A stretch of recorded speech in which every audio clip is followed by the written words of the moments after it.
808s held down like a paperweight. আমি আমার future নিয়ে ভাবি না, অতীত নিয়েও ভাবি না। এই মুহূর্তে ঢালিউডে দুটি বড় বাজেটের সিনেমার নির্মাণ নিয়ে চলছে গুঞ্জন। এই সিনেমা দুটির একটিতে সাকিব খান, অন্যটিতে সিয়াম আহমেদ। আর এই দুই সিনেমার দুই নায়িকা নিয়েই এর মধ্যে বেশ কয়েকদিন ধরেই শুরু হয়েছে গুঞ্জন। নতুন সিনেমা দুটির পাত্রপাত্রী কে থাকছেন তা নিয়ে সামাজিক মাধ্যমে ভেসে বেড়াচ্ছে আলোচনা সমালোচনা। জানা গেছে সাকিব খানের নায়িকা তানজিন তিশা, অন্যদিকে সিয়ামের নায়িকা নাফিজা তুষি বলে গুঞ্জন ছড়িয়েছে। বর্তমানে সাকিব খান যুক্তরাষ্ট্রে রয়েছেন।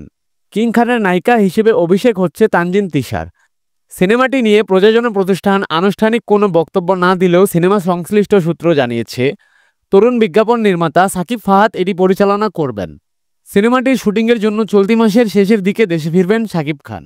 পরে লুক টেস্ট সহ সব কাজ শেষ করে সেপ্টেম্বর থেকে নেমে পড়বেন শুটিংয়ে। সূত্রে আরও জানা গেছে সাকিব খানের নায়িকা হিসেবে তিশাই প্রায় চূড়ান্ত।